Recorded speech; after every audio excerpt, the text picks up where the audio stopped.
গাজীপুরবাসী জালেমরা যেহেতু আল্লাহর মামলার আসামি, আমি আয়াতটা পড়ার পরে চিন্তা ভাবনা করলাম, আল্লাহ কিন্তু ইয়াজলিমুন আল মুসলিমুনা দেয়নি, দিয়েছে না, ইয়াজলিমুন আন নাস। আল্লাহ বলেন শুধু মুসলমানদের উপরে যারা জুলুম করবে তারাই কিন্তু আল্লাহর মামলার আসামি না, যারা মানুষ হয়ে মানুষের অধিকার নষ্ট করে, তাদের উপরে জুলুম করে, ওরা আল্লাহর মামলার আসামি।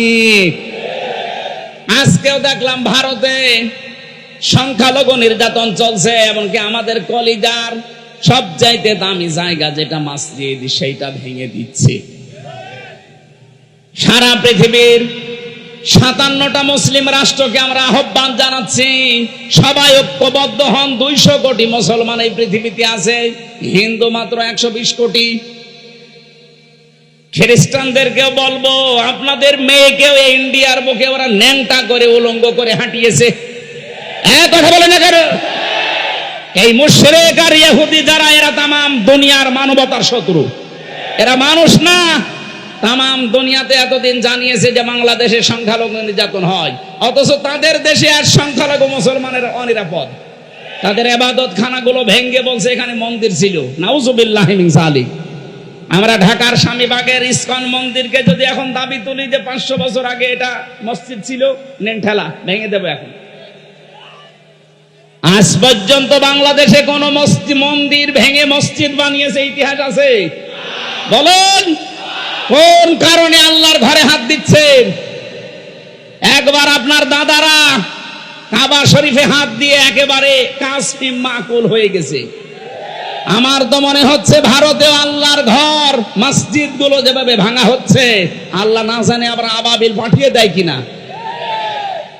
আমাদের ইমানের দাবি এখন সারা বিশ্বের 200 কোটি মুসলমানের ভারত বয়কট করা লাগবে। কোনো দরকার নেই ওদের। ওরা এখন কান্নাকাটি অলরেডি আরম্ভ করেছে। আজকে ওদের পেঁয়াজ, ওদের আলু সব বর্ডারে পৌঁছে যাচ্ছে, নেমে পড়েছে অলরেডি তারা রাজপথে। যে একজন এই উশৃঙ্খল, একজন বেয়াদব মানুষের কারণে আজ আমরা অনেক মানুষ না খেয়ে মরছি। আমাদের দেশকে তামাম দুনিয়ায় কালার করার জন্য বলে এই দেশে হিন্দু মুসলমান দাঙ্গা। কিসের দাঙ্গা? এই যে সৌহার্দ্য পরিবেশে এই দেশে বাস করি আমরা, পৃথিবীতে কোন দেশে এমন মসজিদ নেই। বিশ্বের বহু দেশ তো ছোট বয়সে ঘুরলাম, কই এত সুন্দর সাম্প্রদায়িক সম্প্রীতি নিয়ে বাস করার দেশ পৃথিবীতে নেই। অথচ এইটাকে পুঁজি করে আজ ডক্টর মোহাম্মদ ইউনূসকে বিপদে ফেলার জন্য, তাকে ভয় দেখানোর জন্য বারবার নতুন নতুন ইস্যু তৈরি করছে। যারা পালিয়ে গেছে ওরা তো বসে নেই। আমি এই দেশে যে দ্বিতীয়বার স্বাধীন হওয়ার পরে সিঙ্গাপুর, মালয়েশিয়া এই সমস্ত দেশগুলোতে মাহফিলে গিয়েছিলাম। যে হোটেলে উঠে হোটেল থেকে নামার পরে দেখি 2জন শয়তান। কি গো, ও আগে যে বসে আছে, ও মনে হয় ভাব দেখেই পালিয়েছে। ওরা ঘরে বসে বসে গুটি চালতেছে। আপনার এই ষড়যন্ত্রের ফাঁদে পা দেবেন না, তাহলে কিন্তু গোপালগঞ্জের মতো পেছনে বাঁদরের মতো লাল হয়ে যাবে। ষড়যন্ত্রের ফাঁদে পা দিয়ে কি লাল হয়েছে দেখেননি? এমন পিটানো পিটিয়েছিল আর্মিরা। ওই কয়েকদিন কেউ গোপালগঞ্জ থেকে ঢাকায় যদি আসে, বসে আসলে 300 টাকা, দাঁড়িয়ে আসলে 1000 টাকা। আপনি এখনো ওই ফাঁদে পা দেওয়ার জন্য ধান্দায় আছেন, আপনি টের পাচ্ছেন বাস্তবতা কোথায়? আর ওদের এক সাংবাদিক কয়েকটা আছে, তার ভেতরে যে মলম বিক্রেতা একজন, এই হকার সাংবাদিক ময়ূখ রঞ্জন, এরে মনে হয় 50 জন মিলে জন্ম। তাছাড়া তো এরকম উল্টাপাল্টা কথা একটা দেশ নিয়ে বলা সুস্থ মানুষের দ্বারা সম্ভব না। কথা বলেন না কেন? খালি আজে বাজে কথা ওর মুখ দিয়ে বের হয়। এখন শুনছি নাকি চট্টগ্রাম নিয়ে নেবে। আরে ভাই, চট্টগ্রাম নিয়ে নেবেন মানে আপনি কি যৌতুক চান? আর মেয়ে তো পালিয়ে গেছে, যৌতুক কিসের? পালানো মেয়ের আবার যৌতুক আছে? হ্যাঁ, পালানো মেয়ের যৌতুক কিসের? বিয়েই তো মানি না। কারণ যার সাথে গেছে ও তো ফুল হাতা, আর আমাদের হাফ হাতা। ফুল হাতার সাথে হাফ হাতা যায়? আমি এই শব্দটা শুনেছিলাম এই জেলে আসার পর। এখানে যে জেলার ছিল দেবদুলাল, ওটা হচ্ছে ফুল হাতা। ও যেই দিনই আসতো জনগণ বলতো ওই ফুল হাতা আসতেছে। ওই তখন বুঝলাম যে ও ফুল হাতা কি আর হাফ হাতা কি। এতদিন পর্যন্ত আপনি বলতেন যে আমাদের স্বামী স্ত্রীর সম্পর্ক। আরে ভাই, স্বামী স্ত্রীর সম্পর্ক হয় কি করে? ও দাদা তো ফুল হাতা, এত মুসলমানি দিয়ে তারপরে স্বামী স্ত্রী। তো এ যে বয়স দাদার, এখন মুসলমানি দিলে খুঁজে পাওয়া যাবে? গোড়া থেকে কেটে বাদ দিয়ে দেওয়া লাগবে। আলহামদুলিল্লাহ, বাংলাদেশের ঐতিহ্যবাহী জেলা গাজীপুর, কোনাবাড়ি ডিগ্রি কলেজ ময়দানে বৃহত্তর ফরিদপুর ঐক্য পরিষদের উদ্যোগে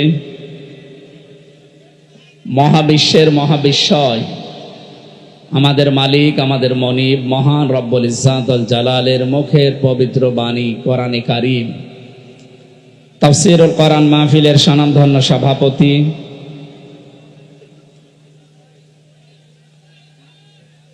বৃহত্তর ফরিদপুর ঐক্য পরিষদের সম্মানিত সভাপতি বড় ভাই জনাব মোহাম্মদ ইউনুস মিয়া দামাত বারকাতুহুমুল আলিয়া, বলেন আমিন। প্রধান অতিথি কোনাবাড়ি থানা বিএনপির সাধারণ সম্পাদক আমার আরাফাতের ভাই আলহাজ মোহাম্মদ বাবুল হোসেন, সম্মানিত অতিথি জনাব আলহাজ সাজ্জাদুর রহমান মামুন ভাই, এখানে আমন্ত্রিত অতিথি জনাব তানভীরুল ইসলাম রাজীব, সম্মানিত উদ্বোধক জনাব আলহাজ আব্দুল বারেক সরকার, সার্বিক ব্যবস্থাপনায় যারা আছেন বিশেষ করে মোহাম্মদ ফরহাদ হোসেন, আজিজুল ইসলাম, সম্মানিত উপস্থাপক মাওলানা শিহাবুদ্দিন বিশ্বাস, এতক্ষণ যারা আলোচনা রাখলেন কোরআন এবং হাদিস থেকে মুফতি মাহবুবুল্লাহ কাসিমি, মাওলানা হোসাইন মাহফুজ, মুফতি ওবায়দুল্লাহ, মুফতি আব্দুস সালাম, আলেমদের হায়াতে তাজ্জেবা সিহাতে কুল্লিয়া কামনা করছি, বলেন আমিন। আরো যত মানুষের নাম দিয়েছে এটাতে একটা একটা করে পড়ে দোয়া করি, এমন হয় কিয়ামত চলে আসবে। ভালো, আলহামদুলিল্লাহ, এদের সম্মান মর্যাদা আছে, এজন্যই আপনারা কোরআনের মাহফিলে তাদেরকে অতিথি বানিয়েছেন। মানুষের সম্মান যে বাড়ে কিসে, এটা অনেকে এখনো পর্যন্ত জানে না। অনেকে মনে করে জোর করে মনে হয় সম্মান পাওয়া যায়। জোর করলে কি পাওয়া যায় আপনি দেখলেন না? হ্যাঁ, কথা বলছেন। যারা জোর করে সম্মান পেতে চায়, সামনাসামনি হয়তো তাদের ক্ষমতা, তাদের প্রভাব প্রতিপত্তির কারণে মানুষ তাদের সম্মান দিতে পারে, পেছনে যে বরদোয়া করে আল্লাহ এ মরে না কেন? এই এখানে কি সমস্যা? কি দাঁড়িয়ে থাক না কেন ভাই? এই আপনি কোন দিকে তাকান? এই কথা বলা যাবে না। যেভাবে দাঁড়িয়ে আছেন, বসে আছেন, যেভাবে আছেন থাকেন, দরকার জায়গা বেশি পেলে শুয়ে পড়ে, কথা বলবেন না। পাশে আপনারা জানেন 4-4টা জেলখানা এখানে, পুরুষের 3টা, মেয়েদের 1টা। সবাই এখন আমি জানি এরা শুনতেছে। আমার সাবেক জেলহাজ ভাই যারা, আমিও তো 3 বছর এখানেই ছিলাম। জেলে যারা আছে তাদের যে দুঃখ কষ্ট আমি তো জানি। আল্লাহ রাব্বুল আলামিন তাদের কষ্টগুলো যেন লাঘব করে দেন।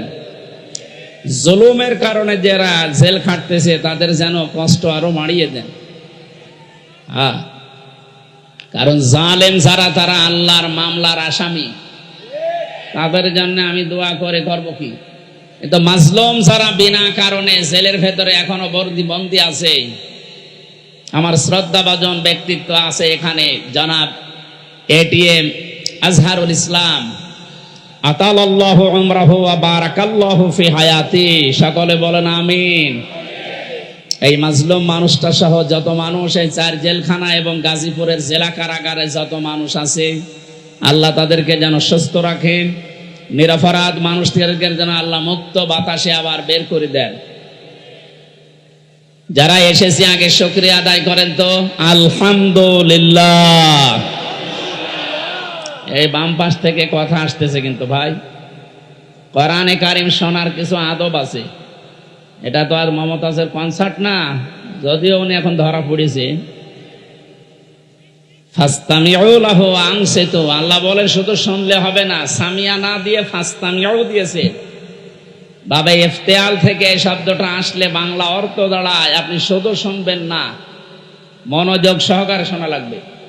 কারণ এই কালাম কার? শুধু শুনলেই হবে না, চুপ থাকা লাগবে। কি কথা বলেন না কেন? এই জন্য যারা শুনতেছেন আলহামদুলিল্লাহ চুপ করে শুনবেন, দুইটাই ফরজ, শোনাও ফরজ, চুপ থাকাও ফরজ। এখানে এসেছি অন্তত কিছু নেওয়ার জন্য, নাকি কিছু না নিয়ে যদি আপনি চলে যান তো এই সময়টা কাজে লাগালে আমরা কত কাজ করতে পারতাম। সব বাদ দিয়ে যারা এসেছি একটু কিছু নেওয়ার জন্য ধৈর্য ধারণ করেন। আমরা বলছিলাম এই যে জোর করে যারা সম্মান পেতে চায় তাদের অবস্থা। আমি হাজ্জাজ বিন ইউসুফ এই লোকটার জীবনী পড়েছি। এই লোকটা খুব জালেম ছিল, জুলুম করতো মানুষের প্রতি। আর মন্ত্রী পরিষদ একদিন এসে বলে, বাদশাহ আপনার জন্য তো বাইরে যেতে পারি না, মানুষ শুধু গালি দেয় আপনাকে। গালি দেয় মানে? হ্যাঁ, আপনাকে শুধু মানুষ গালি দেয়। কেউ জালেম বলে, কেউ হারামি বলে, কেউ জারোর সন্তান বলে। আমার সামনে বলুক তো, আপনি ছদ্মবেশ নিয়ে যান, আপনার সামনেই বলবে। ও ছদ্মবেশ লাগিয়েছে, যে দরবেশের কথা শুনছিলেন, ও তো ছদ্মবেশ নিয়েছিল, দাড়ি কেটে সফাং সফা, চেনা যাচ্ছিল না। ওই রকম একটা ছদ্মবেশ নিয়ে বাইরে গেছে, রাস্তায় একটা গ্রাম্য লোকের সাথে দেখা। ডাক দিয়ে বলে, এই বাদশাহ হাজ্জাজ বিন ইউসুফ লোকটা কেমন? ও তো জালেম, একটা জারোর সন্তান। যেই বলেছে জালেম আর জারোজ, গেছে ওর মাথা খারাপ হয়ে। বেটা আমার জিনিস না, আমি সেই হাজ্জাজ বিন ইউসুফ। চিন্তা করছে আমার তো আর মাথা থাকবে না। ডাক দিয়ে বলছে, বাদশাহ আপনি আমারে চেনেন? না। আমি এই গ্রামের ওই লোক যার মাসে 2 দিন মাথা খারাপ হয়, আজকে তার পয়লা দিন। তুই পাগল, তোর 2 দিন মাসে মাথা খারাপ হয়, এতে আজকে পয়লা দিন, তার মানে আর একদিনও মাথা খারাপ হবে এই মাসে। তোর সাথে কথা বলে যা, ওই দিন কিন্তু পাগল বলে বেশি গিয়েছে। কথা বলছে না কেন? আমরাও এই 15.5 বছরে পাগল বলে বেশি আছি। কথা বোঝেন? তাছাড়া পাগল না বলে আমরাও তো থাকতাম ওখানে সবাই ওর ভেতরে, অথবা অনেককে ইলিয়াস আলীর মতো গুম করে দিত। আমার বিশ্ববিদ্যালয়ের 2 জন 8-9 বছর হয়ে গেল, ওলিউল্লাহ মুকাদ্দাস, এখনো পাওয়া যায়নি। মিনি আয়না ঘর এবং বড় আয়না ঘরে কত মানুষ ছিল, কতগুলো মানুষ এভাবে তারা লিখে রাখতো এই আঙ্গুল দিয়ে। এত বড় বড় নখ হয়ে যায়। 5 বছর, 7 বছর, 8 বছর, 10 বছর, 14 বছর পড়ে আছে, কেউ জানে না। তারা দেওয়ালের সাথে লিখে রাখতো ভাঙা ভাঙা অক্ষরে এই আঙ্গুল দিয়ে, যে ভাই যদি বাইরে কেউ যেতে পারেন আমার এই নাম্বারে জানাবেন যে আমি বেঁচে আছি।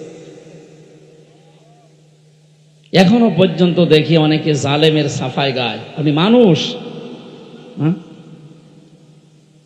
এ বাংলাদেশের 18 কোটি মানুষের যদি জালেমদের মাফ করে দেয়, ব্যারিস্টার আরমানের বউ জীবনও মাফ করবে না। আপনি বাস্তবতা বোঝেন কিছু? কত ঝড় গেছে এই মানুষগুলোর উপরে। আমার 10 দিনে আমার জীবন শেষ, আর তারা আজ 10 বছর 8 বছর। আলেমদেরকে যত অপমান করেছিল, আল্লাহ ডবল অপমান এখন তাদেরকে করছে। এই জন্য সাবধান থাকবো আমরা। আলেমরা নবীর ওয়ারিস সরাসরি, আল উলামা ওয়ারাসাতুল আম্বিয়া, নবীর উত্তরাধিকারী। তারা নবীর গায়ে হাত দিলে যা হতো, আলেমদের গায়ে হাত দিলে তাই হবে। আলেম আবার আলেমের মতো হওয়া লাগবে। আলেম যদি আবার জালেমের চাইতে খারাপ হয়, তোরে পিটানোই ভালো। আলেম ছিল না জালেমদের পক্ষে? কথা বলে না কেন? ওই রকম আলেম না। কত বড় দুর্নীতিগ্রস্ত হলে দেশটা যে জাতীয় মসজিদের ইমামও পালিয়ে যায়। আবার কোথায় নামাবেন দেশটা বলেন? একটা মসজিদের ইমাম, তাও বাংলাদেশের কেন্দ্রীয় মসজিদ, জাতীয় মসজিদ, তার ইমামও পালিয়ে গেছে। এসেছিল আবার জোর করে ইমামতি নেওয়ার জন্য, জনগণ জোতা দিয়ে পিটিয়েছে। পরের দিন আবার স্ট্যাটাসও দিয়েছে যে জনগণ জোতা মেরেছে কিন্তু আমার গায়ে লাগেনি। আরে শয়তান, বাড়ি একেবারে জায়গা মতো তো, এই জন্য এরকম কথা বলে। লজ্জা শরম তো কিচ্ছু নেই। এই কথা বলে না কেন? আমার মনে হয় ম্যাডাম খালেদা জিয়া যা বলেছিল যে নামটা পাল্টানো দরকার, আসলে ওই নাম পাল্টানো দরকার। এটা অভিশপ্ত নাম। নামটার ভেতরে কেমন যেন একটা অভিশপ্ত জিনিস লুকিয়ে আছে। কি গয়কার পয়াকার বাকিটা আমি বললাম না। এই নাম কোনোদিন মুসলমানরা রাখে? মুসলমানরা রাখবে গোলাপ, অন্তত গোপাল বাদ দিয়ে গোলাপগঞ্জ দেওয়া দরকার। এটা ফুলের নাম, যেন একটু সুঘ্রাণ আসে। এই জন্য পাগল বলে যারা এতদিন অন্তত বেঁচে আছি, আমাদের শিক্ষা নেওয়া দরকার আজকে। এই জালেম যারা বিদায় নিল, এই জালেমদের পরিণতি কি হয়েছে আল্লাহ আমাদেরকে একটু দেখিয়েছেন। সূরা নমল 19 নম্বর পারা 20 নম্বর পৃষ্ঠা 7 নম্বর লাইনের 52 নম্বর আয়াত। এই কথা বলে কি আছে? আর মোবাইলটা কেড়ে নিন।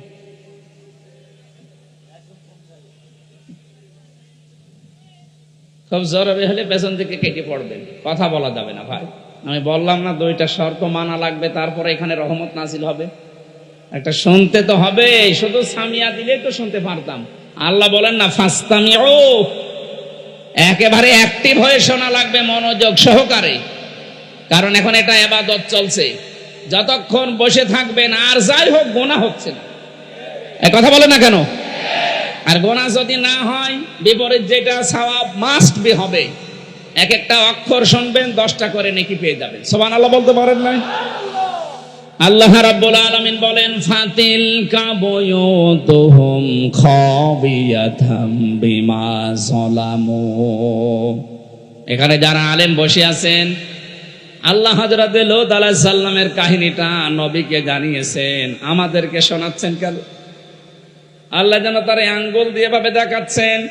ফাতিলকা বুয়ুতুহুম, বাইতুন না, বহু বচন দিয়েছেন। আল্লাহ বলেন এই সেই ঘরগুলো, খাবিয়াতান, আমি জনশূন্য করে দিয়েছি, পরিত্যক্ত বানিয়ে দিয়েছি, বিমা যালামু, এই জালেমদের জুলুমের কারণে। কারণ যে জমিনে জুলুম করা হয়, ওই জমিনটা পর্যন্ত আল্লাহর কাছে অভিশপ্ত হয়ে যায়। একটা কত বাস্তব। 2024 5 আগস্টের বিকাল 5টা বাজতে বাজতে আল্লাহ মনে হচ্ছে আমাদেরকে চোখে আঙ্গুল দিয়ে দেখিয়েছে। কথা বলে না কেন? আপনি একটু তাকিয়ে দেখেন, জালেমদের যত বাড়ি ঘর সারা বাংলাদেশে তো আমি ঘুরছি, 630টা থানার প্রায় জায়গায় আমার যাওয়া শেষ। আমি এই 3 মাস কয়েকদিনের ভেতরে ঘোরাঘুরি করে যা দেখলাম, জালেমদের কোনো বাড়ি এ দেশে আর নেই। আপনি আমার কুষ্টিয়ার দিকে তাকান, হানিফের বাড়ি, কুষ্টিয়ায় হানিফ সাহেবের বাড়ি কয়েকদিন আগেও আমি পাশ দিয়ে আসলাম, দেখলাম জাতীয় টয়লেট হয়ে গেছে।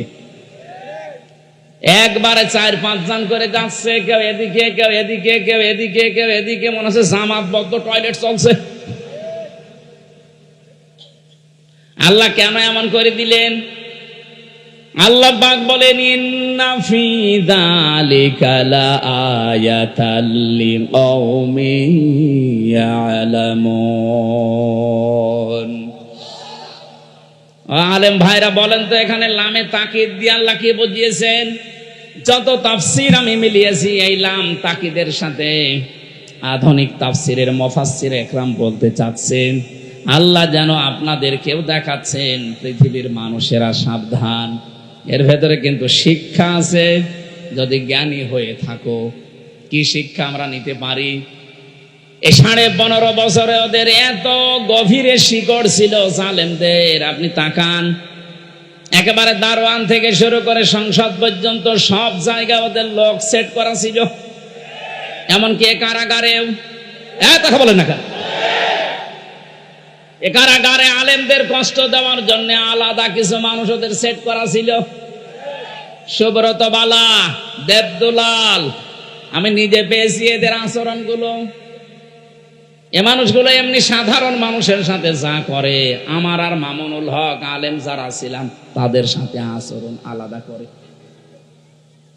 আল্লাহ রাব্বুল আলামিন বলেন এখানে ওদের শিকড় সব জায়গায় ওরা গেঁথে রেখেছিল। আমি দেখেছি তারেক জিয়া সাহেবের পিএস অপু ভাই ছিল, ওনার বন্ধু গিয়াসউদ্দিন মামুন ভাই ছিল, ওনাদের দিকে সিসি ক্যামেরা দিয়ে, মাওলানা মামুনুল হকের দিকে ক্যামেরা দিয়ে আলাদা ভাবে বসে বসে দেখতো যে এদের সাথে কেউ কথা বলে কিনা। আরে জালেমরা, এমনিতেই তো জুলুম করিস, এরপরে আবার সবকিছু বন্ধ করে দিয়ে এই 3টা বছর আমাদেরকে যোগাযোগ করতে দেয়নি। ফাঁসির আসামিরা 7 দিন পর পর সরকারের টেলিফোনে কথা বলতো, আর আলেম ছাড়া আমরা 76 জন ছিলাম, আমাদের জন্য সব বন্ধ। জামাত ইসলাম আর হেফাজতে ইসলাম নাম শুনলেই বলতো না, এদের যোগাযোগ বিচ্ছিন্ন। আপনার চেয়ার এমনি পড়ে যায়নি, আল্লাহ নিজে মনে হচ্ছে ফেলে দিয়েছে। আল্লাহ রাব্বুল আলামিন বলেন, এখানে তোদের শিক্ষা, এদের বিশাল শিখর যদি আমি আল্লাহ কেটে দিতে পারি। কেটে দিয়েছে কে, এইটার ফাইল কিন্তু জানা নেই। এটা সূরা আনআম 7 নাম্বার পারার 12 নাম্বার পৃষ্ঠার 4 নাম্বার লাইনের 45 নাম্বার আয়াতের প্রথম অংশে আছে, ফাকুতিআ দাবিরুল কওমিল্লাযীনা যালামু, জালেমদের শিকড় কেটে দেওয়া হয়ে গেছে। কতিয়া এটা মজহুল, কেটেছে কে ফাইল জানা নেই। আপনি তাই দেখতে পাবেন 5 আগস্টের বিকাল 5টা বাজতে বাজতে জালেমদের বাড়ি ঘর, ওদের অফিস সবগুলো গড়িয়ে দিয়েছে। কে ভেঙেছে? ফাইল নেই। এক কথা বলছেন না কেন? আপনি বলতে পারবেন যে হানিফের বাড়ি অমুক ভেঙেছে? না, আপনি পাবেন না, মনে হচ্ছে ফেরেশতা ভেঙে দিয়েছে। এই জন্যই তো কুতিয়া দিয়েছেন যে ফাইলই নেই। তাহলে আমরা এখান থেকে কি নিতে পারি? এদের এত বড় শিকড় যদি আল্লাহ একেবারে মাটি থেকে উপড়িয়ে ফেলতে পারে, ওদের বাড়ি ঘর এখন জনশূন্য পরিত্যক্ত। মনে করছেন শুধু কুষ্টিয়ার হানিফের বাড়ি না, সারা বাংলাদেশের অবস্থা এক। যেখানে যেখানে গেছি জালেমদের বাড়ি ঘরগুলো, আমি গত পরশু দিনও ছিলাম কিশোরগঞ্জে, এক জালেমের বাড়ি দেখলাম, ওইটাও জাতীয় টয়লেট। হানিফের বাড়ি তো 5-6 জন যায়, এখানে দেখছি 8-10 জন একসাথে যাচ্ছে। আমি একটা কারণ খুঁজে পেয়েছি আমার নিজের জীবন থেকে। হজে গিয়েছিলাম 16 সালে। বললাম না ইশারায় করবেন, কথা বলেন কেন? কাবা শরীফ তাওয়াফ করার পরে একবার উপরে গেলাম, হঠাৎ দেখি পেটে যন্ত্রণা, ব্যথা। এক পুলিশকে ডাক দিয়ে বললাম, ইয়া আখি তাল, এদিকে আসেন ভাই। মানে আসার পরে জিজ্ঞাসা করছে কি, ইয়া হাজিউল হজ্জা তাই না বিলাদুকা, হাজি দেশ কোথায়? জি তুমিন বাংলাদেশ। বাংলাদেশ থেকে এসেছি। মনে বলে কি সমস্যা? হ্যাঁ এখানে মুশকিল আছে, আমার পেটে ব্যথা। এখানে ফার্মেসি কোথায়? আমারে বলছে ফার্মেসি লাগবে না, পেটে ব্যথা কেন টের পান না? না তো জায়গাটা তো আবু জেহেলের বাড়ি, আপনি এখনো পায়খানা না করে দাঁড়িয়ে আছেন, তাড়াতাড়ি করেন। পায়খানা করে দেখি আমার পেটের ব্যথা ভালো হয়ে গেছে। আমার তো মনে হচ্ছে জালেমদের যত বাড়ি বাংলাদেশে সবগুলো যেহেতু অভিশপ্ত, সবগুলো এখন উজাড় গৃহ, পরিত্যক্ত টয়লেট হয়ে গেছে। এদেশের মানুষের পেটে ব্যথা হলে প্রসাবের চাপ দিলে ওই জায়গায় যে কাজ করবে। এরপরও যদি আপনার শিক্ষা না হয়, এটারা আমাদের শিক্ষা নেওয়ার বিষয় কিন্তু এখনো বলিনি। আমাদের শিক্ষার বিষয় আগামীতে যারা দেশের দায়িত্বে আসবেন, যারা আসবেন, আপনি আর যাই করেন যেন জালেম হবেন না। কারণ এই শব্দটা ঘৃণিত শব্দ, আল্লাহর কাছে নিন্দিত। জালেমদেরকে আল্লাহ সবচাইতে বেশি টার্গেটে রাখেন। সূরা ইব্রাহিম 42 নম্বর আয়াত, ওয়ালা তাহসাবান্নাল্লাহা গাফিলান আম্মা ইয়ামালুজ জালিমুন। আল্লাহ পাক বলেন, কি মনে করেন হে নবী আমি জালেমদের কোনো খবর রাখি না? সবচাইতে বেশি খোঁজ খবর রাখি আমি জালেমদের ব্যাপারে। এই জন্য আমরা সামনে যারা আসি আমি আহ্বান জানাচ্ছি, খুব ভালোবাসি আপনাদের, সে যেই হোক, সামনে যারা চেয়ার পাবেন তারা আর যাই করেন বাংলাদেশে জুলুম করবেন না। এ জুলুম নিজের নফসের উপর থেকে শুরু, নিজের উপরও জুলুম করবেন না। নিজের উপরে জুলুম কি? অনেকের অর্থ সম্পদ, টাকা পয়সা, প্রভাব প্রতিপত্তি, ক্ষমতা হয়ে গেলে তখন পাপ কাজে পা বাড়ায়। এটা সূরা হুদের 9 নম্বর আয়াতে আল্লাহ দলিল দিয়েছেন, ওয়ালা ইন আযাকনাল ইনসানা মিন্না রাহমাতান সুম্মা নাযা'নাহা মিন ইন্নাহু লায়ায়ুসুন কাফুর। এই আয়াতের সারমর্ম এটা, কোন মানুষ যখন নিজের নফসের উপরে জুলুম আরম্ভ করে, হ্যাঁ আগে টাকা পয়সা প্রভাব প্রতিপত্তি ছিল না, অপরাধ করতে পারে নাই, এখন টাকা পয়সা অর্থ সম্পদের মালিক আল্লাহ বানিয়েছি, এখনো লাল পানি খায়, এখনো বাবা খায়। এ কথা বলছেন এখন? আমি কি বোঝাতে পেরেছি? তাহলে নফসের উপরে এটা একটা জুলুম। আপনি আজকে থেকে সিদ্ধান্ত নেন, আল্লাহ আমাকে যেখানেই তোলুক, আমি অন্তত আমার নফসের উপরে এখন থেকে আর জুলুম করব না। শরীরের উপরে মানুষ জুলুম করে, এই যে অনেকে, এই মুরব্বীরা বের করে দেন, দেন তাড়াতাড়ি দেন, ডিস্টার্ব হয়ে গেল, দেন তাড়াতাড়ি দেন, চলে যান।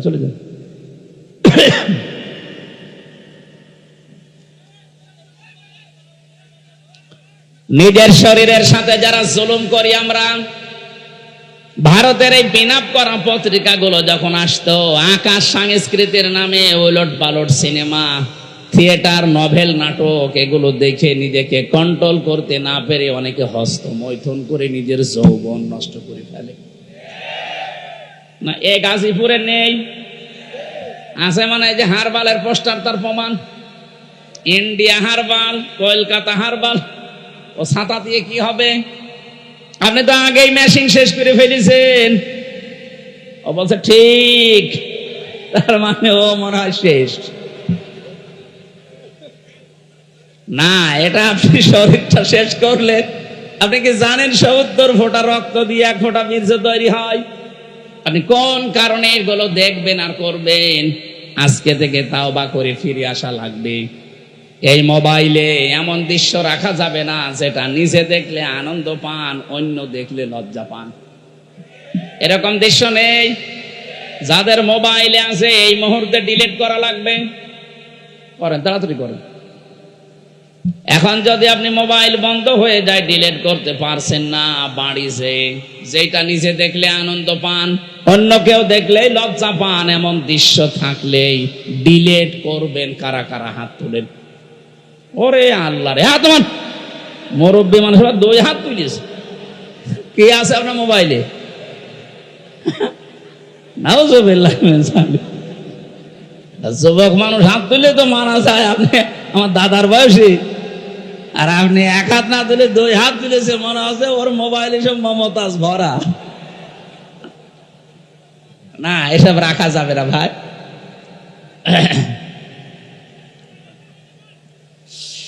গাজীপুরবাসী খুব মনোযোগ সহকারে আমাদের এখান থেকে শিক্ষা নিয়ে যাওয়া লাগবে। সুতরাং আমার নিজের শরীরের ওপর থেকে এটাই অপচয় করবেন, ওটা কিন্তু আর কোনোদিন ফিরে আসবে না।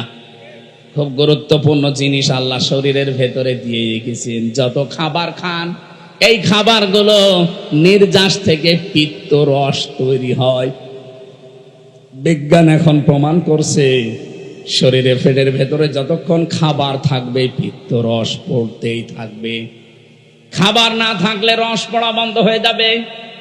আল্লাহ এটা দিয়ে বোঝাতে চায়, বান্দা আমি নিজে অপচয় করি না, এটা তার প্রমাণ। রসটা যেহেতু দামি, এত দামি রস, এটা যতক্ষণ তোর পেটে খাবার থাকবে এটা ফোঁটা ফোঁটা পড়বে, খাবারগুলো হজম হবে। এটা যখন খাবার থাকবে না, পড়লে তো অপচয় হবে। এই জন্য আমি আল্লাহ ওটা অটোমেটিক বন্ধ করে দেই। অথচ আমাদের শরীরের অপচয় আমরা যারা করছি কিছু মনেই করি না। যৌবন যখন শেষ হয়ে যাবে তখন আর দোয়া করেও কাজ হবে না, তাবিজ কবজেও কাজ হবে না। এখন থেকে সতর্ক আমরা যেন অন্তত এই শয়তানি কাজে কেউ হাত পা না বাড়ায়। কথা বলেন না কেন? মানতে পারবেন ইনশাআল্লাহ? তাহলে আমরা আজকে থেকে শিক্ষা নিয়ে গেলাম, জালেমদের প্রতি যেহেতু আল্লাহর সবচাইতে বেশি টার্গেট, আর নিজে আল্লাহ মামলা দায়ের করবে, নিজে মামলা দায়ের করবে জালেমদের বিরুদ্ধে। এটা সূরা শুরা 25 নম্বর পারা 6 নম্বর পৃষ্ঠা 13 নম্বর লাইনের 42 নম্বর আয়াতে আছে, ইন্নামাস সাবিলু আলাল্লাযীনা ইয়াযলিমুনান নাস। আল্লাহ পাক বলেন, অবশ্যই আমি আল্লাহ মামলা দায়ের করব কিয়ামতের ময়দানে জালেমদের বিরুদ্ধে। মামলার বাদীকে আপনি কি টের পাচ্ছেন কি বলছি? মামলার বাদী যত বড় হয় মামলা তত কঠিন হয়। আমার যিনি মামলা দিয়েছিল যদি এরকম কলিমদ্দি কেউ দিত 3 দিনও আমার আটক রাখতে পারতো না। কয় টাকা নেবে, টাকা দিয়ে বের হয়ে চলে আসতাম। তো মামলার বাদী এমন জন তো টাকা পয়সার দরকার না, ওকে আটকিয়ে রাখবে, এই ধান্দা ছিল তার। এই জন্য মামলার বাদী যেহেতু বড়, আমার মামলাও এরকম কঠিন ছিল। এতবার সিএমএম কোর্ট, জজ কোর্ট, হাইকোর্ট কতবার মামলাটা তুলেছে না, জামিন হবে না, কারণ মামলার বাদী সরাসরি রাষ্ট্র। এই জন্য কিয়ামতে যেহেতু আল্লাহ নিজে বিচারপতি, নিজে রায় দেবেন, নিজেই মামলার বাদী। আপনি বলেন তো বিবেক দিয়ে যে আপনাকে জামিন দেওয়ার আর কেউ আছে? উনি তো আর কালামানিকের মতো ঘোষ খাবে না। কে কালামানিক নামে একজন বিচারপতি, একটা অবৈধ বিচারপতি ছিল। ওরা বিচারপতি বলল অন্য বিচারপতির সম্মান হানি হয়, ও চেয়ারটাই পুরা নষ্ট করে ফেলেছে। জনগণ এত রাগ ছিল তার উপরে, কলা পাতায় শুয়েছিল, বিসি উড়ে গেছে। বিসি উড়ে গেছে। ওর এখন বউ ঠেকে কিনা আল্লাহ জানে। মনে হয় এই ছেলে আছে কাশিমপুর হাই সিকিউরিটি 4 নম্বরে আছে। আল্লাহর ওলি মনে হয় বসে বসে শুনতেছে। যদি শুনেই থাকে ভালো করে শোনেন, আপনি বেরিয়ে দেখবেন আপনার বউ আল্লাহর রাস্তায় চলে গেছে। কারণ আপনার কারণে বহু মানুষ তার স্বামীকে হারিয়েছে। কথা বলেন না কেন? বিচারের নামে প্রহসন করে হাজার হাজার মানুষকে জেল খাটিয়েছে, হাজারো মানুষের জীবন নষ্ট করে দিয়েছে। যার যতটুকু কাজ কারবার আল্লাহ কিন্তু অতটুকু তার উপরে তুলবে। আপনি মনে করবেন না আল্লাহ গাফেল, আল্লাহ ছাড় দেয় কিন্তু ছেড়ে দেয় না। ইন্টারনেট বন্ধ করে যেই লোকটা হাজার হাজার মানুষকে প্রতিবন্ধী করে বানিয়ে রেখেছিল ঘরে, হাজারো মানুষকে অন্ধকারে হত্যা করেছে, এই ছেলে আছে, এই 4 নাম্বার ছেলে আছে এখন হাই সিকিউরিটিতে। বলছে আমার কমোট লাগবে। তোর কমোট? আলেমদেরকে ধরে মাটিতে শুইয়ে রাখতো, আর ওরকম কমোট লাগবে?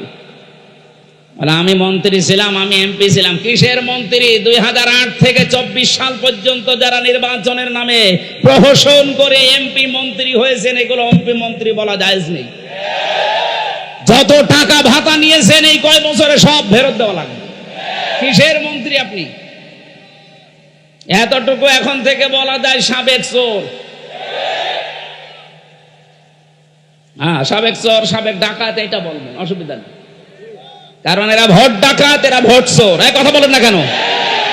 আর যেন কোনোদিন এই ডাকাত, এই চোর গুলো ঘুরে দাঁড়াতে না পারে। দরকার হয় সারা বাংলাদেশের সব জায়গায় ছবি মেরে দেবেন। এগুলো ভোট চোর, এগুলো ভোট ডাকাত।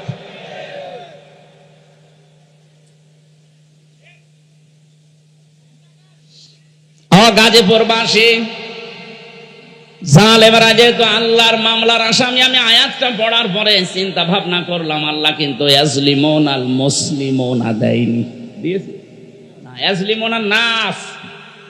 আল্লাহ বলেন শুধু মুসলমানদের উপরে যারা জুলুম করবে তারাই কিন্তু আল্লাহর মামলার আসামি না।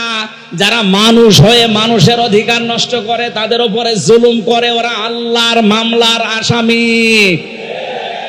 আজকেও দেখলাম ভারতে সংখ্যালঘু নির্যাতন চলছে, এমনকি আমাদের কলিজার সবচাইতে দামি জায়গা যেটা মসজিদ, সেইটা ভেঙে দিচ্ছে। সারা পৃথিবীর 57টা মুসলিম রাষ্ট্রকে আমরা আহ্বান জানাচ্ছি, সবাই ঐক্যবদ্ধ হন। 200 কোটি মুসলমান এই পৃথিবীতে আছে, হিন্দু মাত্র 120 কোটি। খ্রিস্টানদেরকেও বলবো, আপনাদের মেয়েকেও ইন্ডিয়ার বুকে ওরা ন্যাংটা করে উলঙ্গ করে হাঁটিয়েছে। কথা বলে না কেন? এই মুশরিক আর ইহুদি যারা, এরা তামাম দুনিয়ার মানবতার শত্রু। এরা মানুষ না। তামাম দুনিয়াতে এতদিন জানিয়েছে যে বাংলাদেশে সংখ্যালঘু নির্যাতন হয়, অথচ তাদের দেশে আর সংখ্যালঘু মুসলমানের অনিরাপদ। তাদের ইবাদত খানাগুলো ভেঙ্গে বলছে এখানে মন্দির ছিল। নাউজুবিল্লাহি মিন যালিক। আমরা ঢাকার স্বামীবাগের ইসকন মন্দিরকে যদি এখন দাবি তুলি যে 500 বছর আগে এটা মসজিদ ছিল, নেন ঠেলা, ভেঙে দেবো। এখন আজ পর্যন্ত বাংলাদেশে কোন মন্দির ভেঙে মসজিদ বানিয়েছে ইতিহাস আছে? বলুন, কোন কারণে আল্লাহর ঘরে হাত দিচ্ছেন? একবার আপনার দাদারা কাবা শরীফে হাত দিয়ে একেবারে কাসিম মাকুল হয়ে গেছে। আমার তো মনে হচ্ছে ভারতেও আল্লাহর ঘর মসজিদ গুলো যেভাবে ভাঙা হচ্ছে, আল্লাহ না জানে আবার আবাবিল পাঠিয়ে দেয় কিনা। আমাদের ইমানের দাবি এখন সারা বিশ্বের 200 কোটি মুসলমানের ভারত বয়কট করা লাগবে। কোনো দরকার নেই ওদের। ওরা এখন কান্নাকাটি অলরেডি আরম্ভ করেছে। আজকে ওদের পেঁয়াজ, ওদের আলু সব বর্ডারে পৌঁছে যাচ্ছে, নেমে পড়েছে অলরেডি তারা রাজপথে।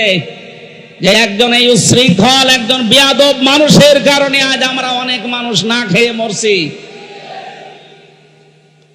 আমাদের দেশকে তাম দুনিয়ায় কালার করার জন্য বলে এই দেশে হিন্দু মুসলমান দাঙ্গা। কিসের দাঙ্গা? এই যে সৌহার্দ্য পরিবেশে এই দেশে বাস করি আমরা, পৃথিবীতে কোন দেশে এমন মুসলিম নেই। বিশ্বের বহু দেশ তো ছোট বয়সে ঘুরলাম, কই এত সুন্দর সাম্প্রদায়িক সম্প্রীতি নিয়ে বাস করার দেশ পৃথিবীতে নেই। অথচ এইটাকে পুঁজি করে আজ ডক্টর মোহাম্মদ ইউনূসকে বিপদে ফেলার জন্য, তাকে ভয় দেখানোর জন্য বারবার নতুন নতুন ইস্যু তৈরি করছে। যারা পালিয়ে গেছে ওরা তো বসে নেই। আমি এই দেশে যে দ্বিতীয়বার স্বাধীন হওয়ার পরে সিঙ্গাপুর, মালয়েশিয়া এই সমস্ত দেশগুলোতে মাহফিলে গিয়েছিলাম। যে হোটেলে উঠে হোটেল থেকে নামার পরে দেখে দুইজন শয়তান, কি গো ও আগে যে বসে আছে, ও মনে হয় ভাব দেখেই পালিয়েছে। ওরা ঘরে বসে বসে গুটি চালতেছে। আপনার এই ষড়যন্ত্রের ফাঁদে পা দেবেন না, তাহলে কিন্তু গোপালগঞ্জের মতো পেছনে বাঁদরের মতো লাল হয়ে যাবে। ষড়যন্ত্রের ফাঁদে পা দিয়ে কি লাল হয়েছে দেখেননি? এমন পিটানো পিটিয়েছিল আর্মিরা। ওই কয়েকদিন কেউ গোপালগঞ্জ থেকে ঢাকায় যদি আসে, বসে আসলে 300 টাকা, দাঁড়িয়ে আসলে 1000 টাকা। আপনি এখনো ওই ফাঁদে পা দেওয়ার জন্য ধান্দায় আছেন, আপনি একটু টের পাচ্ছেন বাস্তবতা কোথায়? আর ওদের এক সাংবাদিক কয়েকটা আছে, তার ভেতরে যে মলম বিক্রেতা একজন, এই হকার সাংবাদিক ময়ূখ রঞ্জন, এরে মনে হয় 50 জন মিলে জন্ম। তাছাড়া তো এরকম উল্টাপাল্টা কথা একটা দেশ নিয়ে বলা সুস্থ মানুষের দ্বারা সম্ভব না। কথা বলেন না কেন? খালি ও আজে বাজে কথা ওর মুখ দিয়ে বের হয়। এখন শুনছে নাকি চট্টগ্রাম নিয়ে নেবে। আরে ভাই, চট্টগ্রাম নিয়ে নেবেন মানে আপনি কি যৌতুক চান? আর মেয়ে তো পালিয়ে গেছে, যৌতুক কিসের? পালানো মেয়ের আবার যৌতুক আছে? হ্যাঁ, পালানো মেয়ের যৌতুক কিসের? বিয়েই তো মানি না। কারণ যার সাথে গেছে ও তো ফুল হাতা, আর আমাদের হাফ হাতা। ফুল হাতার সাথে হাফ হাতা যায়? আমি এই শব্দটা শুনেছিলাম এই জেলে আসার পর। এখানে যে জেলার ছিল দেবদুলাল, ওটা হচ্ছে ফুল হাতা। ও যেই দিনই আসতো জনগণ বলতো ওই ফুল হাতা আসতেছে। ওই তখন বুঝলাম যে ও ফুল হাতা কি আর হাফ হাতা কি। এতদিন পর্যন্ত আপনি বলতেন যে আমাদের স্বামী স্ত্রীর সম্পর্ক। আরে ভাই, স্বামী স্ত্রীর সম্পর্ক হয় কি করে? ও দাদা তো ফুল হাতা, এত মুসলমানি দিয়ে তারপরে স্বামী স্ত্রী। তো এ যে বয়স দাদার, এখন মুসলমানি দিলে খুঁজে পাওয়া যাবে? গোড়া থেকে কেটে বাদ দিয়ে দেওয়া লাগবে। আমি আর নিচে নামলাম না। এদেশের চট্টগ্রাম না, 1 ইঞ্চি জায়গা যদি কেউ ঝামেলা করেন, 7 সিস্টার কিন্তু উল্টাপাল্টা হয়ে যাবে। বাংলাদেশের মুসলমানদের আর কিছু না থাক, এদের যা ইমান আছে, যতটুকু নামাজ পড়তে না পারে, এদের যা ইমান আছে, এদেশের 18 কোটি মানুষ যদি বাংলার 1 ইঞ্চি মানুষের জন্য জীবন দিতে হয়, 36 কোটি নিয়ে মরবো আমরা। ভোগও দেখেছে। ঠিক আছে ভাই।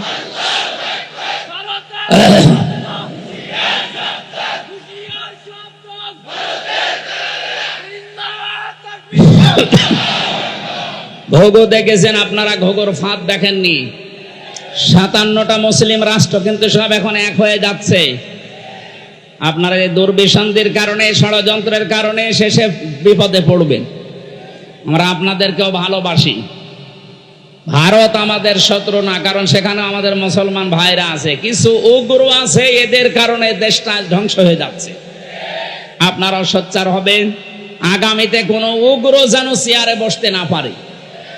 মানুষ হয়ে বসুক, অসুবিধা নেই। এই জন্য যারা মানুষের উপরে আজ তাদের অধিকার নষ্ট করে দিচ্ছেন, ধর্মীয় প্রতিষ্ঠানগুলো আপনি ভেঙে দিচ্ছেন, আপনি মানুষ। গোবিন্দ পরামানিক পর্যন্ত আজকে এই বিবৃতি দিয়েছে যে এটি শুরু করেছে। বাংলাদেশে তো কোনো মুসলমান হিন্দুদের কোনো মন্দির ভেঙ্গে মসজিদ বানিয়েছে আমরা তো দেখি না, প্রমাণও নেই। আপনারা কি শুরু করেছেন? তামাম দুনিয়া থেকে আজ ঘৃণা জানাচ্ছে। লজ্জা নেই তো ঘৃণা করবে কি? লজ্জা তো থাকে ইমানদারের। আল হায়াউ শুবাতুম মিনাল ঈমান। লজ্জা নেই, ঈমান নেই। ওর তো ঈমানই নেই, তো লজ্জা থাকবে কি করে? আমার ভাইরা, আমি যেহেতু আয়াত পড়েছিলাম, জালেমরা আল্লাহর মামলার আসামি, সুতরাং 15.5 বছরে যারা জুলুম করেছেন, আপনি আর যাই মনে করেন, আপনি কিন্তু আল্লাহর মামলার আসামি। বলেন, 1628 জন মানুষ ছিল এই বাংলাদেশের দায়িত্বে। এই 1628 জন মানুষই আমি মিলিয়ে দেখেছি, এরা প্রত্যেকেই হয় জালেম না জালেমের দোসর। এই কথা বলেন না কেন? যারা জালেম, জালেমের দোসর, এরা সরাসরি মামলার আসামি। কার? আল্লাহ মামলা দেবে আপনার বিরুদ্ধে। আপনি টের পাচ্ছেন? রাষ্ট্রের প্রধান মামলা দিয়েছিল, এই জন্য আলেমরা এতদিন কষ্ট পেয়েছে। আর আপনি কিয়ামতে সরাসরি আল্লাহর কেসের আসামি হবেন। তার মানে আপনি জেনে নিতে পারেন আপনি চির জাহান্নামী। এক কথা বললেন না কেন? পৃথিবীতে তারা 3টা অপরাধ করবে, আল্লাহ নিজে হাতে তাদেরকে 2টা করে শাস্তি দেবে। আমি এটা বানালাম, এটা সূরা ফুরকানের ভেতরে আছে 68 নাম্বার আয়াত। ও গাজীপুরবাসী, মনের খাতায় আজকে নোট করে নিয়ে যাবেন, যেহেতু এই আয়াতটা এখন খুব দরকার, এই জন্য বলছি। আবার বলছি, যারা দুনিয়ায় 3টা অপরাধ করবে তাদেরকে আল্লাহ নিজে ডবল শাস্তি দেবে। কয়টা? আরো জোরে। আয়াত নাম্বার সূরা ফুরকানের 68 নাম্বার আয়াত, 19 নাম্বার পারা, 4 নাম্বার পৃষ্ঠার 13 নাম্বার লাইনে আছে। এটা তাফসিরে ফি জিলালিল কোরআনে পাবেন। আল্লাহ রাব্বুল আলামিন বলেন, দেখেন তো গাজীপুরে আছে কিনা। ওয়াল্লাযীনা লা ইয়াদউনা মা'আল্লাহি ইলাহান আখার। আল্লাহ পাক বলেন, যারা আল্লাহকে ডাকে সাথে সাথে অন্য কাউকে ডাকে, তাদের শাস্তি হবে ডবল। এই যে আমার তাহেরি ভাই এখন নাই ধরা পড়েছে, কিন্তু এর আগে উনি যে জিকির করতো, আল্লাহর নামে জিকির করে, পাশাপাশি জিকির করতো কেল্লা বাবা, ফতে বাবা। এই কথা বলছেন আপনি, কোথায় কেল্লা কোথায় ফতে? আল্লাহর সাথে মিলিয়ে দিলেন। যেখানে আল্লাহ বাদে অন্য কারো নামে জিকির করা জায়েজ নেই। এই জেলে 4 নম্বরে আমার সাথে যে সোহেল চৌধুরী হত্যা মামলার আসামি মামুন ভাই ছিল, 25 বছর ছেলে। আমরা রাত 2:30 3টায় উঠতাম তাহাজ্জুদের জন্য। উনি আমার নিচতলায় থাকতো, দেখতাম উনিও উঠে জিকির করছে, ইয়া রাসূলুল্লাহ, ইয়া রাসূলুল্লাহ। কি গো? একদিন মাওলানা মামুনুল হক আর আমি ভাইকে ডাকলাম যে ভাই আপনি কি করেন?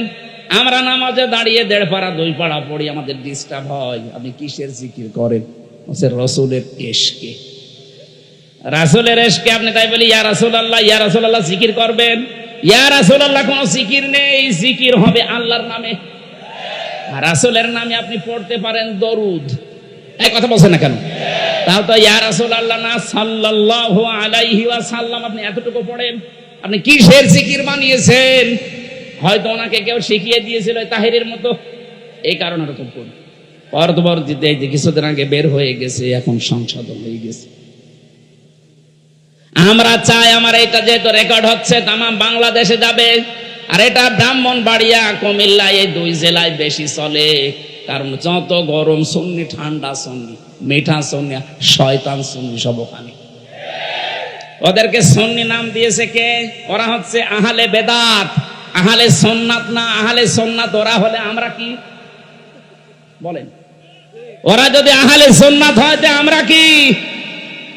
ওরা ইসলামের ভেতরে যত নতুন নতুন জিনিস সব ঢুকিয়েছে, ওরা আহলে সুন্নাত না, ওরা আহলে বেদাত। আর বেদাত যারা করে তাদেরকে সালাম দেওয়া যায় না। নবীজি এত রাগ করবেন কিয়ামতে, ওদের সামনে আল্লাহর নবী পর্দা ফেলে দেবে ফেরেশতাদেরকে, বলবে এটাও তো আমার উম্মত। বলবে না, আপনি দুনিয়া থেকে আসার পরে ওরা কেল্লা বাবা, ফতে বাবা জিকির বানিয়েছে। নবীজি এত রেগে যাবেন, বলবেন সহকান সহকান লিমান গাজ্জারা বাদি, দূর হয়ে যা, আমার রেখে আসা ইসলামকে যারা পরিবর্তন করে ফেলেছিস, তুই আমার উম্মত না। আপনিও কিন্তু বিপদে পড়বেন ভাই।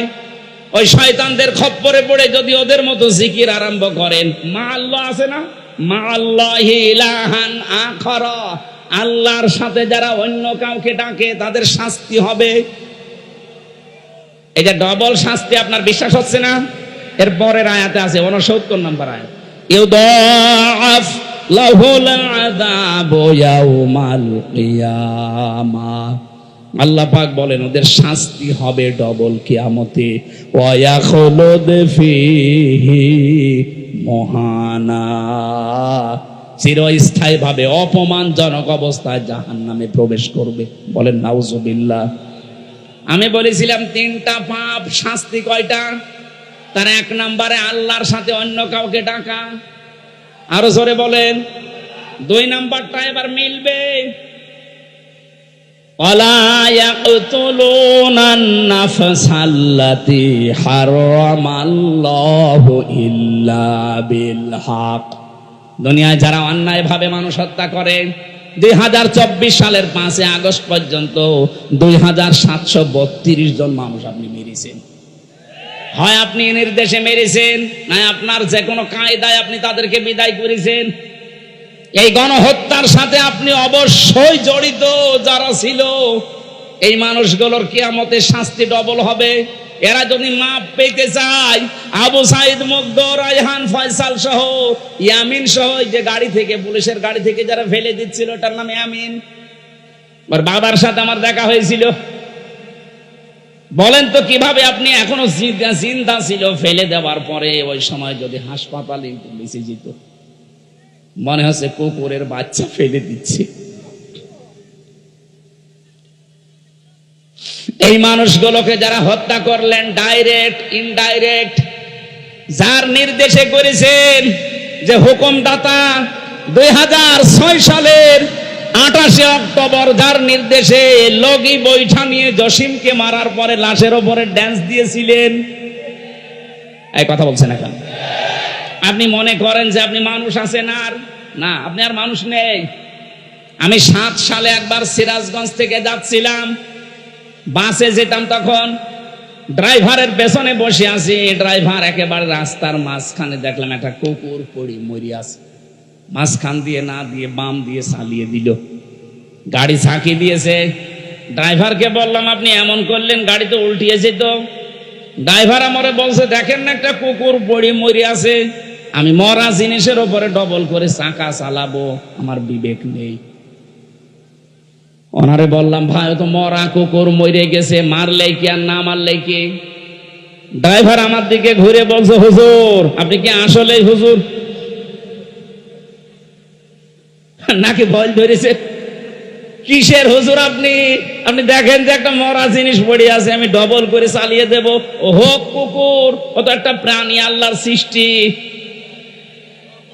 একটা মরা জিনিস কুকুর, তারপরে ওই লোকটা মারতে চায় না ডবল করে। বললাম নাম কি? হিন্দু একটা নাম বললো। বললাম আপনার ঈমান নেই, কিন্তু আপনার বিবেক আছে। আপনি ডবল করে মরা জিনিস মারতে পারেন না, আপনার বিবেকে বাধা দেয়। অথচ এই দেশে জীবিত মানুষ হত্যা করার পরে তার লাশের উপরে ড্যান্স দিচ্ছে।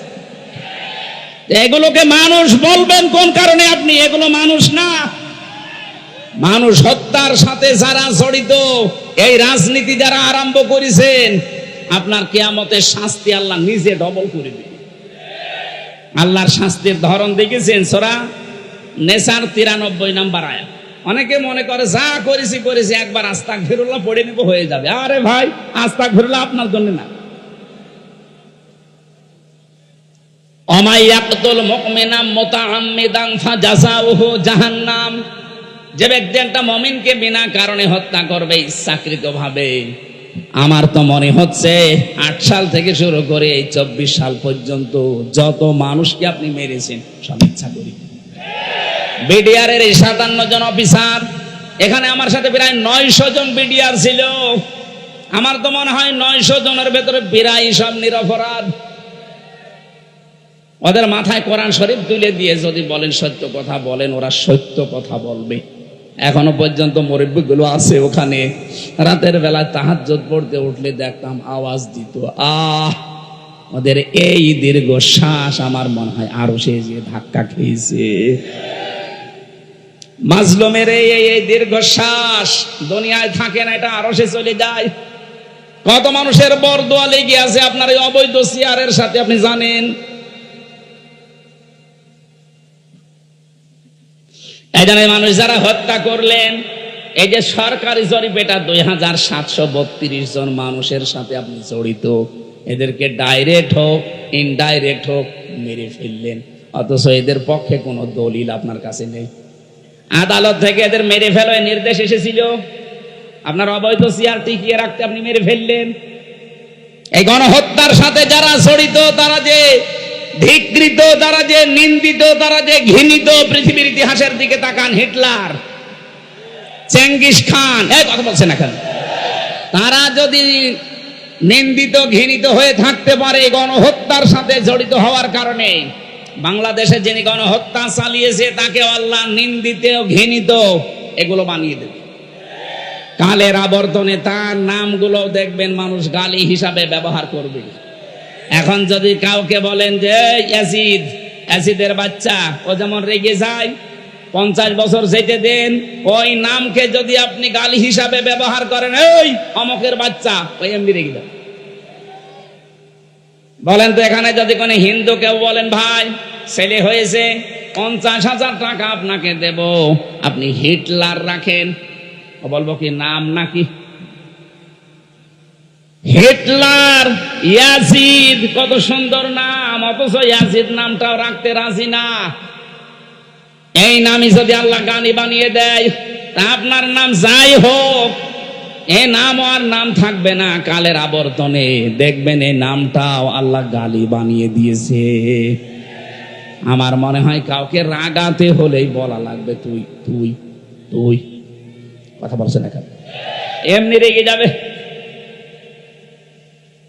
কাফেরদের আমি 13টা কাজ কোরআনে ডাইরেক্ট পেয়েছি, 13টা। তার ভেতরে অন্যতম কাজ এটা, ওয়ালা তালমিজু আনফুসাকুম ওয়ালা তানাবাসু বিল আলকাব। ওরা নাম পরিবর্তন করে দেয়। আল্লাহ পাক বলেন সাবধান, কাউকে নাম পাল্টিয়ে উল্টা পাল্টা করে ডাকবা না।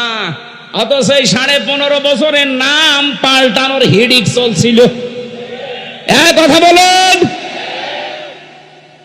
জিয়াউর রহমান আন্তর্জাতিক বিমানবন্দরের নাম পাল্টিয়ে এমন একটা নাম দিয়েছে, মুসলমানদের আবেগের জায়গা শাহজালাল, এখন আর মোসাও যায় না।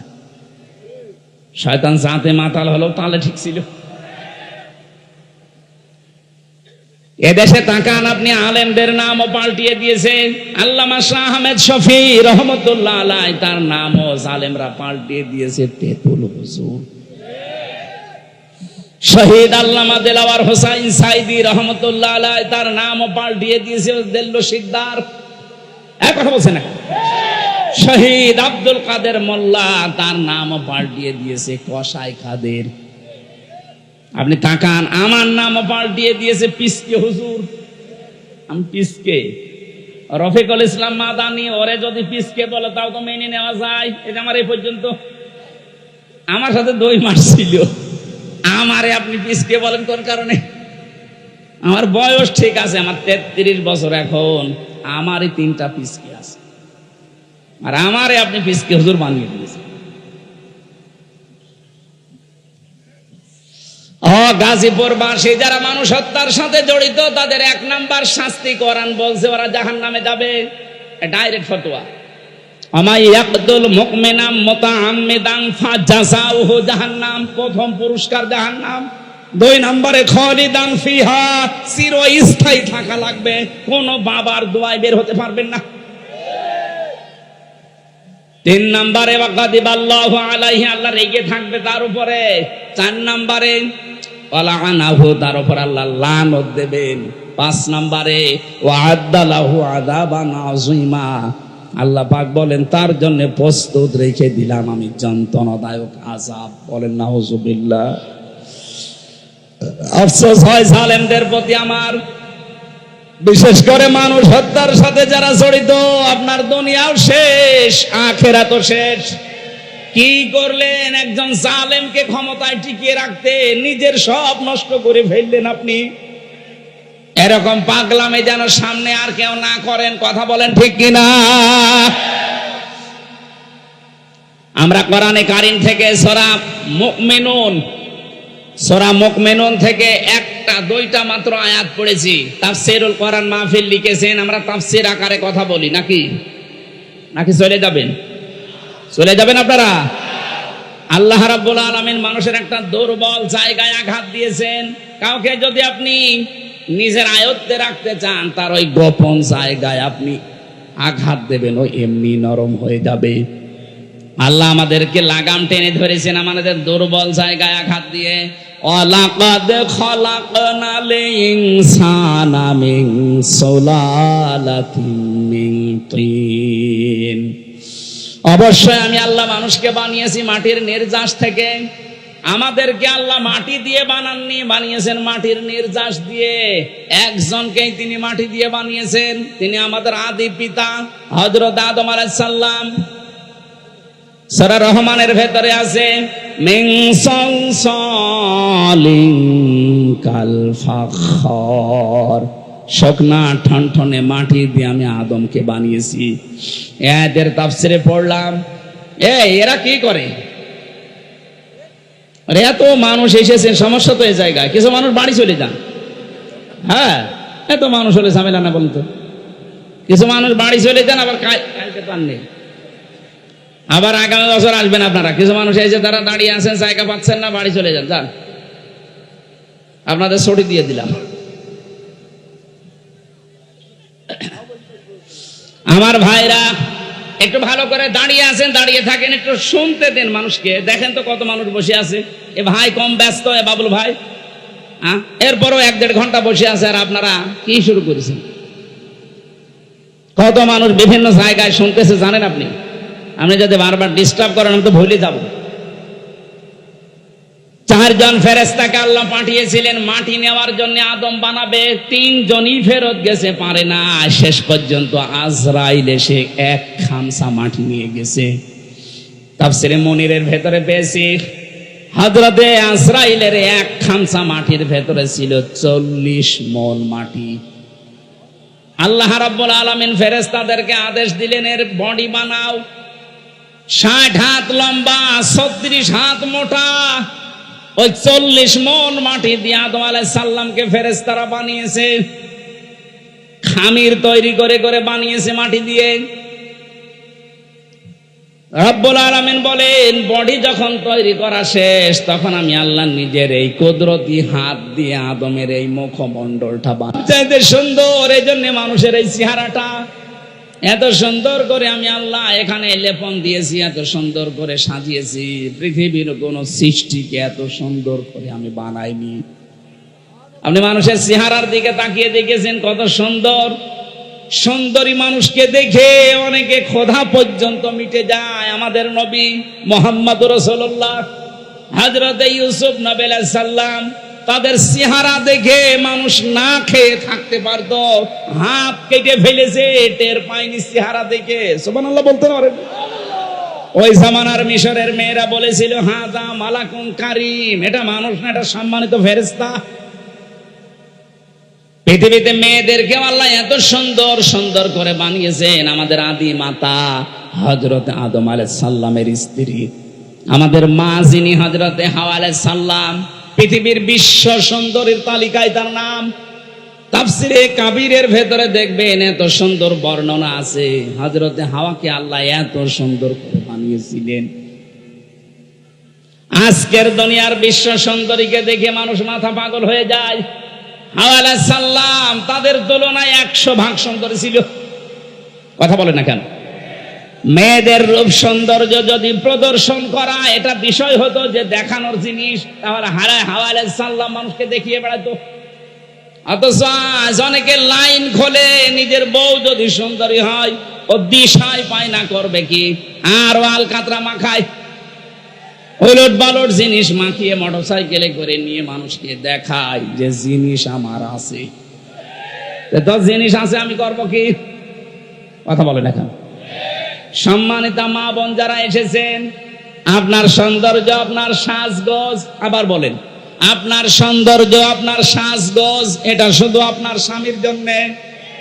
স্বামী বাদ দিয়ে পৃথিবীর কাউকে যদি প্রদর্শনী ইচ্ছায় আপনি দেখান, কিয়ামতের দিন আপনি জান্নাতের সুঘ্রাণও পাবেন না। যেহেতু এখন রাষ্ট্রীয়ভাবে পর্দার আইন দেশে নেই, এই জন্য অনেকে অনেকভাবে চলছেন। আমরা যারা পুরুষ মানুষ আছি, আমাদের এখানে 2টা ঔষধ আজকে থেকে খাওয়া লাগবে। আমি সহ যারা আছি প্রত্যেকে এই 2টা ঔষধ খেতে চাই। কি? তাহলে জেনা থেকে বেঁচে থাকতে পারবেন। চোখের জেনা, সূরা নূর 18 নম্বর পারা 12 নম্বর পৃষ্ঠা 7 নম্বর লাইনের 30 নম্বর আয়াতে আল্লাহ ঔষধ দিচ্ছেন, ওয়াকুল লিল মুমিনিনা ইয়াগুদ্দু মিন আবসারিহিম ওয়া ইয়াহফাযু ফুরুজাহুম যালিকা আযকা লাহুম ইন্নাল্লাহা খাবীরুম বিমা ইয়াসনাউন। রাব্বুল আলামিন বলেন, হে নবী, মুমিন পুরুষদেরকে বলেন তারা যেন পরনারী থেকে তাদের চক্ষুকে নিম্নগামী করে। আর 14 জন মহিলা আপনি দেখতে পারবেন। কয়জন? আরো জোরে বলেন, বলেন। 1 নম্বরে আপনার আপন মা, ওই পাতানো মা না, আপন খালা। পাতানো খালা না, অনেকে ধর্ম খালা পাতিয়েছে, খালার মেয়ে আছে এই জন্য কথা বলছেন এখানে। এমনি খালা বলে না, মেয়ে আছে খালার, এই জন্য খালা, ধর্ম খালা। 2 দিন পরে খালা হয়ে যায় শাশুড়ি। এই কথা বলছেন এখানে। এলাকায় এরকম মানুষ নেই? এখনো কাদের ধর্ম খালা আছে হাত তোলেন তো। ও, এই একজনের। ও মনে হয় খালার মেয়ের সাথে গল্প করছে।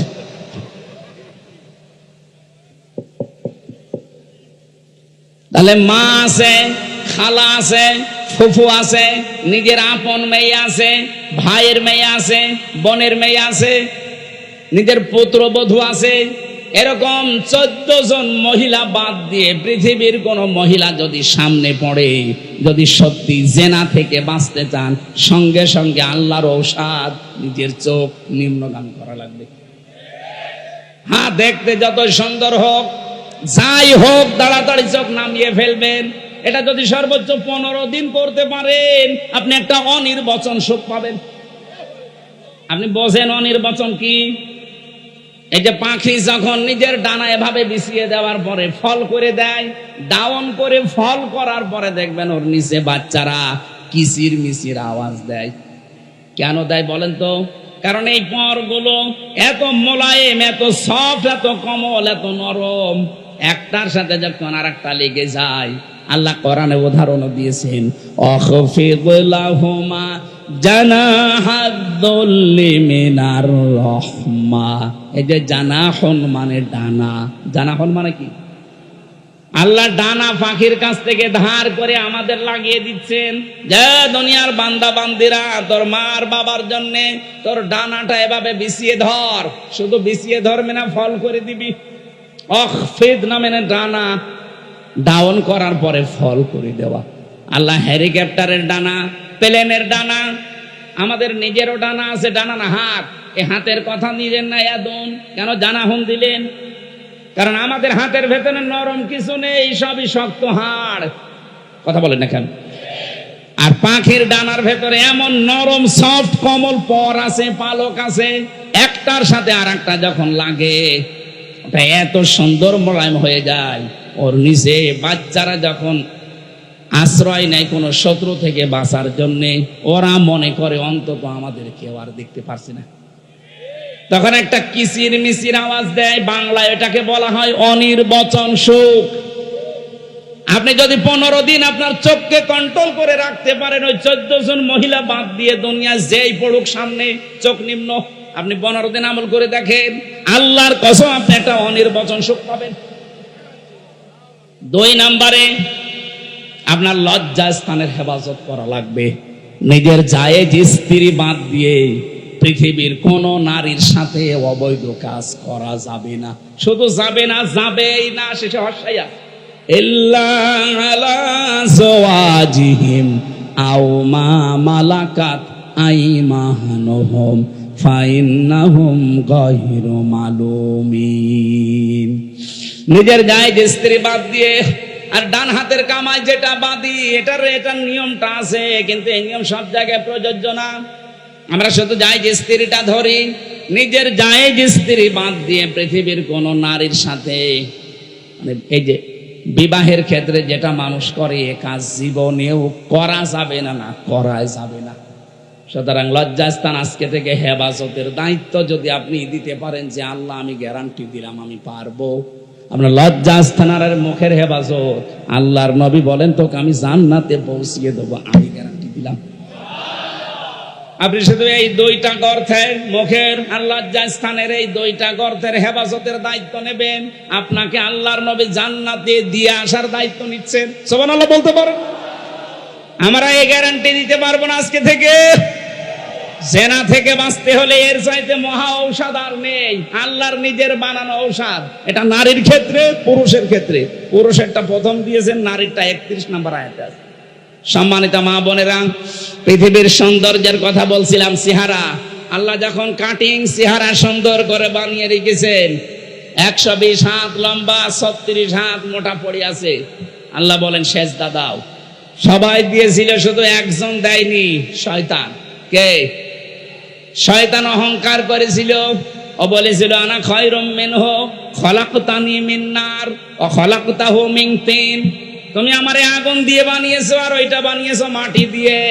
আমার ভেতরে পাওয়ার আছে। কি আছে বলেন বলেন? শয়তান অহংকার করেছিল পাওয়ারের, ক্ষমতার।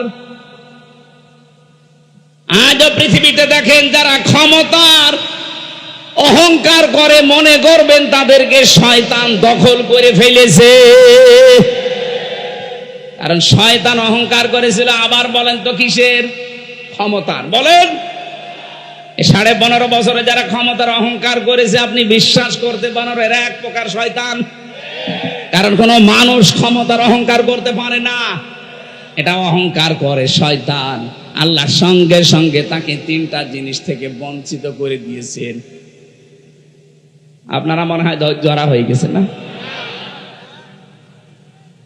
শেষ করে দেব। ওরা অনুষ্ঠান আবার আরেকটা ধরে রেখেছে, তো এই কারণে পেছন থেকে যে চাপ দিচ্ছে দেখছেন, তাড়াতাড়ি আরেকটা ধরা লাগবে। মানে জেলে ওরা এমনি খাওয়া দাওয়া ভালো দিত না, আমার জীবনটা শেষ করে দিয়েছে।